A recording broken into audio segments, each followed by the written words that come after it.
Welcome back, everybody, to the Cleveland Guardians franchise here on MLB The Show 22. In the last episode, we got through the All-Star break and the trade deadline, in which we did not make any moves because we are dirt broke. And we got through most of August, so at this point, we've got a little bit over a month left in the season with a very close divisional race on tap. As it stands now in the American League, the Yankees lead the AL East by a lot. We are only 2 games ahead of the Minnesota Twins. It looks like it'll be one of us who ultimately wins the AL Central. And then the Mariners lead the AL West by just a singular game with the Angels and Astros right behind. Currently, the Twins, Tigers, and White Sox are the top 3 from a wild card, showing how good our division is. And it's a little bit unfortunate for us because assuming we get the number 1 seed and win the division, which is a huge if, we're going to have to play the winner of the wild card game, whereas the Yankees, who are probably going to be the 2 seed, who have had an easy road all season, get to play against Seattle, who is worse than all of those teams.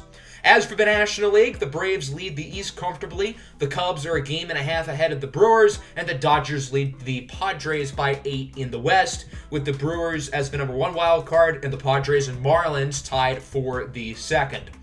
So as we look at the team right now, I think the guys are playing pretty well. The offense has been solid. Jose Ramirez is currently the American League MVP frontrunner. He won it last year, and it looks like if he keeps this up, he could win it again.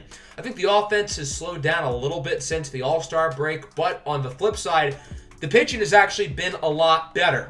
The pitching is still the concern about this team going into the postseason, but Shane Bieber's been good since the break, and then Cease, Green, and Means are all on fire. So if those guys can continue to pitch well, then I think we can be in a really good spot going into the month of October, where pitching wins championships.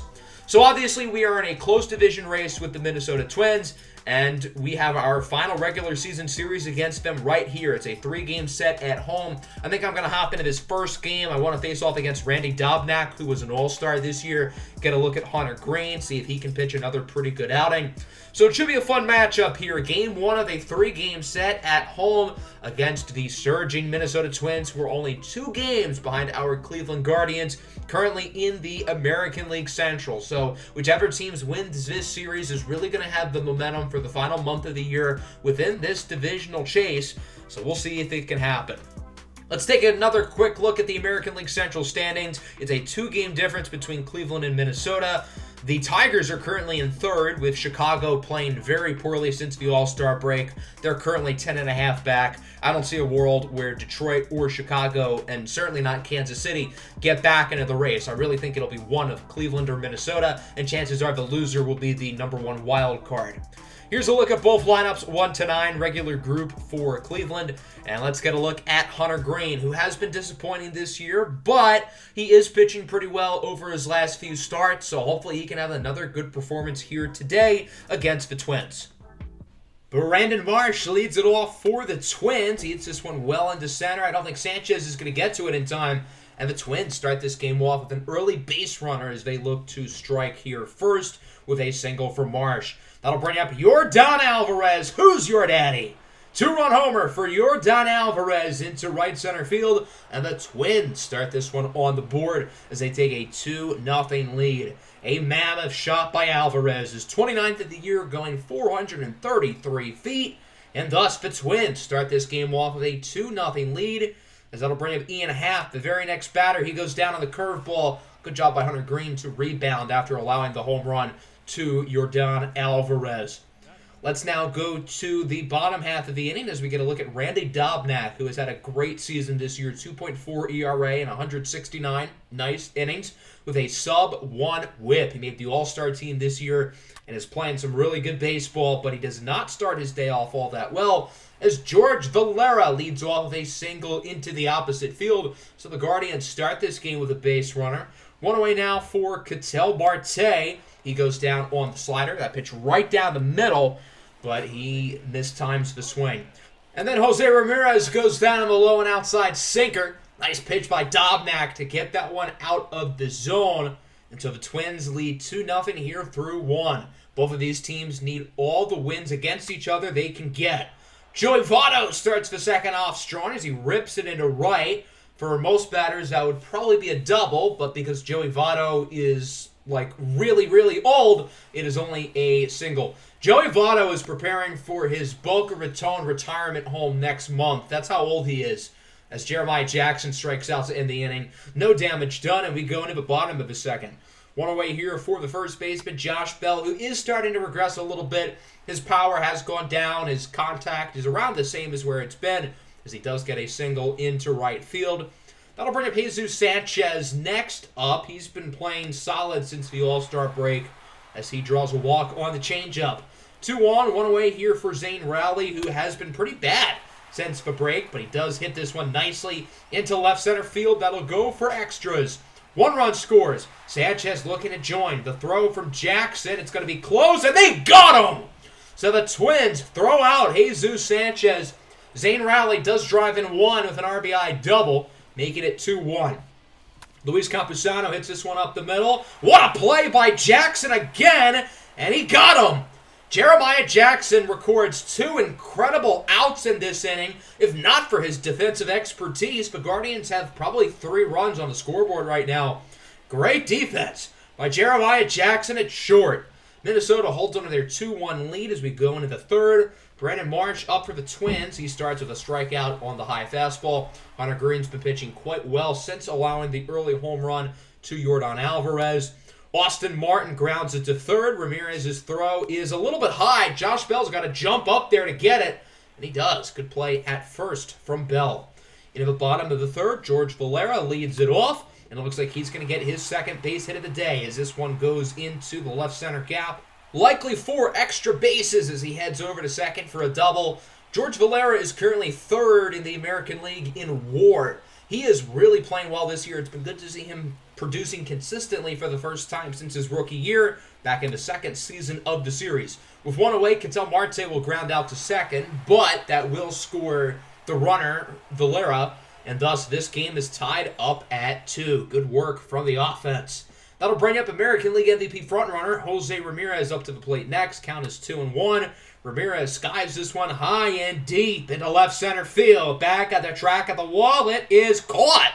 What a play by Brandon Marsh out there at center to come down with it. Cleveland does score a run, however. They tie it at 2. As we go into the fourth, we'll see if Hunter Green can continue to pitch well as Ian Happ starts feeding off strong, crushes it into right field for what looks like a double. So the Twins open up the inning with an early runner in scoring position as they look to take this lead right back. Happ with his 30th double of the year. Ragnar Eriksson hits it into the same right center gap. That'll score a run pretty easily. So Eriksson will drive in Happ with an RBI double, and the Twins take a 3-2 lead. Good swing there by Eriksson, his 28th double of the year. That'll bring up Joey Votto now. He draws a walk. Not a good inning here from Hunter Green. He's allowed 3 early base runners as he now faces off against the catcher, Chiyoko Chakanawara. He hits it into the right field corner. 1 run scores. It's an RBI double. Votto will hold up at third, and the Twins lead 4-2 with 2 runners in scoring position and nobody out. Hunter Green is getting cooked right now, but he's still in the game as Luis Garcia gets that one into left. Both runs score, and the Twins take a 6-2 lead. Hunter Green allows 4 runs here in the fourth. There's still a runner in scoring position, and there's still nobody out. Green will be taken out of the game. He'll be replaced by Ryan Weathers, the lefty long reliever, who has been really good this year, but he's got a little jam to get out of. Marsh hits it up the middle, and it's deflected by Alvaro Pena, but he cannot make the throw to first in time. So the Twins now have 2 runners aboard here and a really good opportunity to make this lead out of hand. Austin Martin grounds it to third. 5-4-3 inning-ending double play, but not before the Twins score 4 and take a 6-2 lead, yanking Hunter Green out of the game. Let's go to the bottom of the fourth now. Nobody on for Kyle Lewis. He draws a walk. That's a tough pitch to lay off on a full count, but Lewis saw it going outside, and he'll take his base. That'll bring up Josh Bell now. He got a hit in his last at-bat, and he's going to get another one, ripping it up the middle into center for a single. So after a big top half of the inning from Minnesota, it looks like the Guardians are responding with 2 aboard now for Jesus Sanchez. Rips it into center for a single.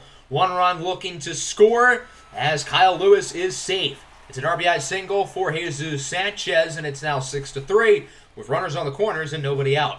1 away now for Luis Campusano. Grounds it up the middle, and the Twins are going to look to get the double play, and they will. Good job by Minnesota to only allow 1 in this inning. Not a bad bottom of the 4th for Cleveland, but it certainly feels like they could have done more. Into the bottom of the 5th now, George Valera hits it off the wall, his 3rd hit of the game, as he slides into second safely for a double. Busy day offensively for Valera, producing at the top of the lineup. We'll see if Cleveland can drive him in as Alvaro Pena hits it nicely into right, and that one's going to get over the right fielder's head for what should be an extra base hit. With nobody out, Valera is going to stay at 3rd rather than try to risk it. He probably would have been safe, but it's better being safe than sorry. And it looks like Valera should be able to score on this play with no problem. Pena likely will join him as well. It's a 2-run single for Ketel Marte, and the Guardians cut the lead down to 1 as it's now 6-5. Cleveland's offense is really hitting the ball pretty well tonight off of Randy Dobnak, who is an all-star level pitcher. He's taken out of the game and will be replaced by the lefty Justice Sheffield, who with 1 away faces off against Kyle Lewis. That one hops off the wall for what looks like a double as Lewis dives into second safely. So the Guardians have 2 runners in scoring position and 1 out. At the bare minimum, Cleveland's got to tie this game up here. They've got a real opportunity to take the lead as Josh Bell gets plunked. Maybe not the worst thing that could have happened for Minnesota, because that now sets a force out at all bases and brings up a possible double play. Full count for Jesus Sanchez. I don't think that's going to be a double play. Instead, that one is crushed into right field. 1 run scores. The 2nd run looking to join. I think he would have been out if the cutoff man made the throw, but he decided not to. So with that, it's a 2-run double for Jesus Sanchez, and the Guardians lead 7-6. 2 away now for Campusano. He goes down looking on the sinker. Pretty good inning, though, for Cleveland. They take the lead with a 4 spot as we go into the 6th. Ryan Weathers still in the game. He's pitching great right now as he gets Joey Votto to go down on the slider.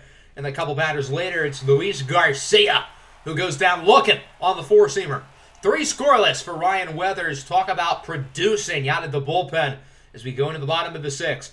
George Valera is 3 for 3, going to try to make it 4 for 4 as he bloops a single into center. George Valera continuing to hit the ball very, very well today as he rises that batting average up even higher, looking to compete for the American League batting title. 1 away now for Ketel Marte. He goes down looking on the sinker, and he thought that was ball 4. It looked pretty inside, but Angel Hernandez behind the plate thinks it's a strike. 2 away now for Jose Ramirez, and he goes down on the slider. Good inning for Sheffield as it remains 7-6 going into the 7th. Camilo Duvall is into the game here for the Guardians, 2.71 ERA. He has been nothing short of fantastic this year as he gets Jeremiah Jackson to go down swinging on the 2-seamer. Then Brandon Marsh goes down on the inside slider. A filthy pitch by Camilo Duvall showing off his nasty stuff. And then this time he uses the 4-seam fastball to strike out Austin Martin. So Duvall strikes out the side, all 3 at bats, and with all 3 of Duvall's different pitches. As we go to the bottom of the 7th, Josh Bell has gotten on in every single plate appearance today, and he's going to keep that going here as that's a single. I don't know about you, but that one looked like it was over the fence for a home run. Bell stopped going fast because, well, he thought it was a homer too, but they're going to rule that a single. Let's take another closer look here. It really looked like that stopped over the yellow line for a homer. Yeah, I mean, it looked like that bounced over the fence and then back into play. I don't know how that's a single. That'll bring up Jesus Sanchez now. He draws a walk. The Guardians have 2 runners aboard here looking to add to this lead with Zane Rowley up to the plate. He goes down looking on the inside sinker. That inside sinker's gotten a few guys today as Cleveland would be unable to score. Alex Vesia is now into the game here in the 8th inning. He would allow an early base runner to 3rd, so Ian Happ should be able to drive him in here quickly, and he will. Happ rips it into left center as that bounces in front of the wall. Sanchez and Rowley miscommunicate, and that'll be a double for Ian Happ, tying the game up at 7. And there's still nobody out, so Minnesota really could take the lead here. With 1 gone, Joey Votto draws a walk. So now there are runners on the corners as Happ advanced to 3rd within the last at-bat. Chiyoko Chakanawara flies this one up in a right. Kyle Lewis is under it. He'll make the play. Happ will look to score to take the lead. It's going to be close, and he is safe. It's a sacrifice fly for Chiyoko Chakanawara. And the Twins lead 8-7 going into the bottom of the 8th. Jorge Alcala is in for Minnesota, 2.91 ERA. He's been very steady this season as he faces off against the pinch hitter Dansby Swanson, who draws a walk. So the Guardians get themselves a runner aboard here, and a big opportunity for Ketel Marte. He's driven in a couple runs earlier with a 2-run single, and this time Marte swings and misses at the circle change. Good pitch by Jorge Alcala. That'll bring up Jose Ramirez. He's had a rough day in this one. 0 for 4, a couple of strikeouts, really trying to get something going here on a full count. And he draws a walk, so J-Ram does reach base. 2 on, 2 outs. Huge opportunity for Kyle Lewis, and the biggest at bat of the game and maybe of the season so far, and he strikes out on the sinker. Jorge Alcala gets through the 8th as it remains 8-7. Let's go into the 9th now. Alcala fired up. James Karinchak is in for Cleveland. He's at a 4.26 ERA on the year. He's been very streaky. He's had some good runs. He's had some bad runs as he allows an early walk to Brandon Marsh. Ian Happ is now up with 2 on and 2 out. Singles in into center. Marsh will score, and the Minnesota Twins take a 2-run lead. It's now 9-7 here in the top of the 9th. Ian Happ making big plays here late in this game as Erickson flies it into center. Sanchez is under it. He'll make the play. So it's 9-7 going into the bottom of the 9th inning. We'll see if Cleveland can pull off the comeback or if Minnesota will take it. The closer, Raisel Iglesias, is in for the Twins. He's 44-47 on save ops this year. He's been really good. Facing off against Josh Bell, who's reached base in all of his at-bats today. Not this time. He gets fooled on the low and inside. A fastball for the first out of the inning. 2 away now for Zane Raleigh. Hits this one well into center. It should be caught out there, and it will. Minnesota takes it home. 9-7 your final. Minnesota was in a good spot early in this game. They led 6-2, but then we stormed back. We played really well in the middle innings. We led going into the 8th, and the back end of the bullpen completely blew it. 9 runs, 11 hits for the Twins. 7 runs, 13 hits for us. Both offenses played really well. Neither starting pitcher was all that good. The difference is that Minnesota's bullpen played well, whereas our bullpen, well, not so much. We got unlucky in certain instances, such as the Josh Bell hit that should have been a home run. But even so, with that play, I don't think it would have been the difference. Shout out to Ryan Weathers and Camilo Duvall. They pitched well, but Vesia and Karinchak kind of blew it. So with that, we're only 1 game ahead of Minnesota. I think we're going to simcast these next 2 games because they are very important. Johan Duran is on the mound against John Means for us as he allows an early run. Then we would tie it up with a homer from Jesus Sanchez, and then we'd score 5 in the 5th.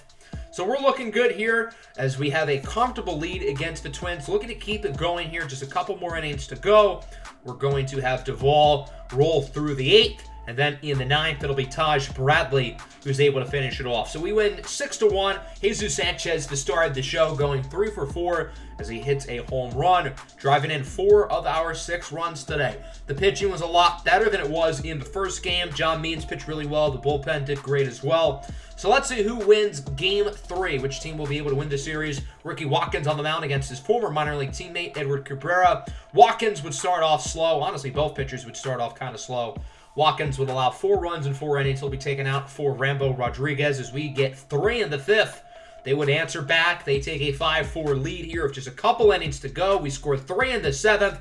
Karinchak gets through the 8th. And now it's Emmanuel Clase time as he will retire the side in the 9th, and we win it 7-5. So despite losing the first game, we win the series overall, taking the other 2. Minnesota had 4 homers in this game. We had Alvaro Pena go deep. He went 3 for 4 with 3 RBIs. Ramirez and Allen drove in runs along with Ramon Romero, who had 2.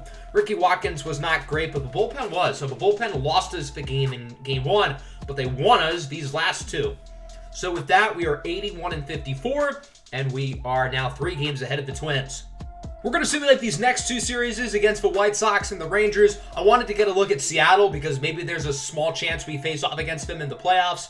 Elliot Ramos down in AAA broke his leg, and that's unfortunate because I was planning to call him up with September call-ups now being here. We need to get 28 guys on the active roster. We only have 26. The first person we're going to call up is first baseman Dustin Harris. It's been long awaited for him to be called up to the big leagues. We acquired him via trade all the way back in Season 1 with the Texas Rangers, and he will join the big league squad. Mason Wynn will be joining him. He's had a nice year in AAA. Wynn got limited opportunity last year at the big league club, and he did fine, so he'll get another opportunity. And we're going to make another move as well. Starting pitcher Marcos Villalobos has had a great year down in AAA, 14-1, sub-3 ERA. He is going to be added to the bullpen. Again, it's kind of throwing more stuff on the wall because a lot of our other pitchers have been kind of disappointing, including Taj Bradley, who will be sent down to AAA for the rest of the month. I kind of want to see what Villalobos has up in his sleeve just to try to figure out which relievers I want in the bullpen for the playoffs. We would only win one against Chicago, but we swept the Rangers, so we would go 4-2 in that span, while Minnesota goes 5-1, so they are now only behind us by 2. We're going to hop into this first game here of 4 in Seattle against the 74-66 Seattle Mariners. As it stands now, Seattle is the 3 seed in the American League playoffs. If everything were to hold up, the Mariners would play the Yankees in the ALDS, and if they make it to the ALCS and we make it to the ALCS, we very well could see these guys down the road in the playoffs. So I want to get a look at what they are made of. Seattle's got a fun young squad. They, of course, signed Bo Bichette in the offseason. They have some other notable names, including Byron Buxton, who's getting the day off, and former Guardian Brian Rocchio, who was part of the Kyle Lewis trade. As for us, we've got some guys taking some days off, including Ketel Marte, the former Mariner, while Dustin Harris makes his big league debut, and Mason Wynn makes his season debut. Emerson Hancock, no relation to John, is on the mound for Seattle. 5.13 ERA, 1.69. Nice ERA on the season. He's been kind of underwhelming considering he was a top pick in the draft a few years ago. He's facing off against the former Mariner, Kyle Lewis, on the 3-2 pitch, and he goes down to the fastball. Kyle Lewis mostly got cheers from the Seattle faithful. He's obviously been quite a bit better here in Cleveland, but had some good seasons in Seattle when healthy. Dylan Cease is starting for Cleveland. He's been up and down this year. He started off really well. Then he was pitching really poorly. Now he's starting to pitch kind of well again. So hopefully he can keep it going through the rest of September into the postseason. As Andrew Benintendi starts this one off for Seattle with a base hit. Benintendi was acquired via trade at the deadline this year from Kansas City as a piece to bolster Seattle's lineup here during their potential playoff run. Adam Hazley goes down on the 12-6 curve. Nice pitch by Dylan Cease. As we go into the second, no score. Jose Ramirez leads it off for Cleveland. He draws a walk. That pitch near his feet. So the Guardians get themselves a base runner here for the rookie, Dustin Harris, who swings and misses on the fastball. Nothing doing in the second for the Guardians as we go into the bottom half of the inning. Ty France leads it off for Seattle. He gets a walk.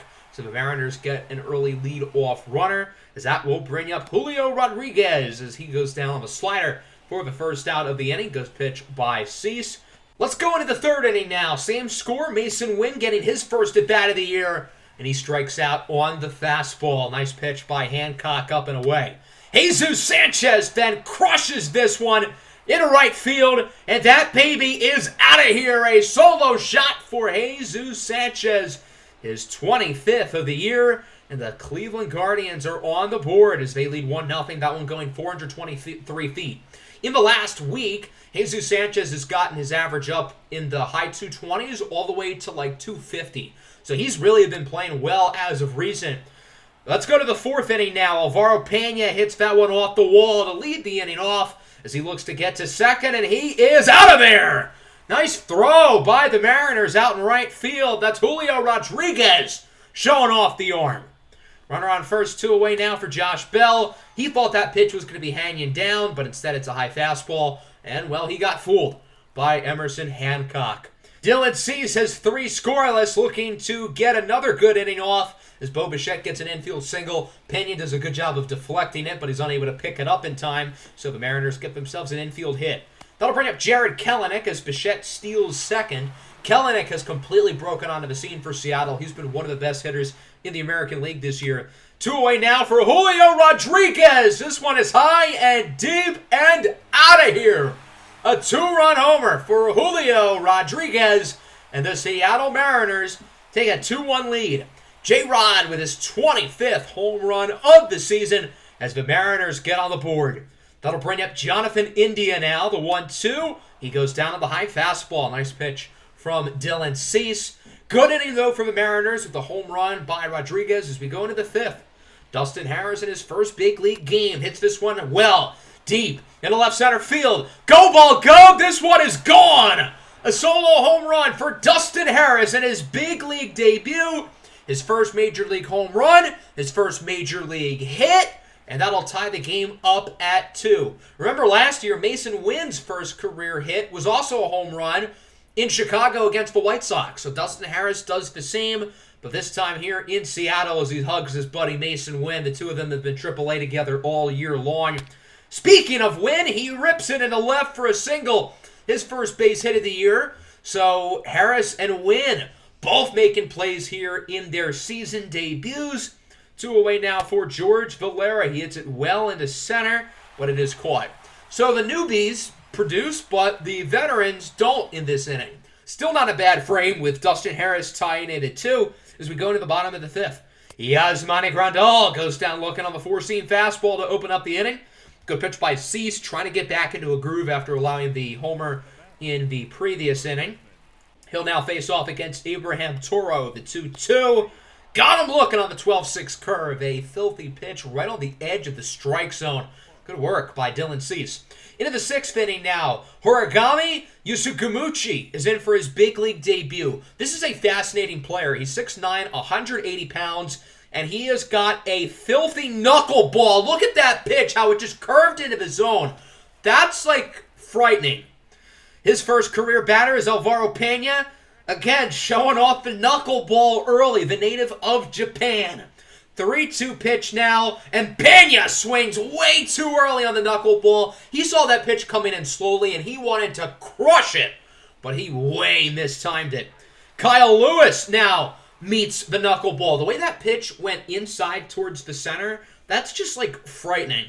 Full count here for Lewis. He draws a walk on the fastball. I don't think Kyle Lewis is expecting the fastball, but he does a good job of laying off of it. That'll bring up Josh Bell now. 2-1 pitch with 2 away, and Bell launches it into left center field, and that one's gone. But one thing with Yusu Maguchi just lobbing up pitches in the strike zone, when one of these guys connects, it's going to be a total nuke, just like that one. So Bell puts Cleveland ahead with a 434-foot home run, his 16th of the season. Not a great career first inning for Yusu Maguchi, one of the 2 players who the Mariners called up for their September call-ups.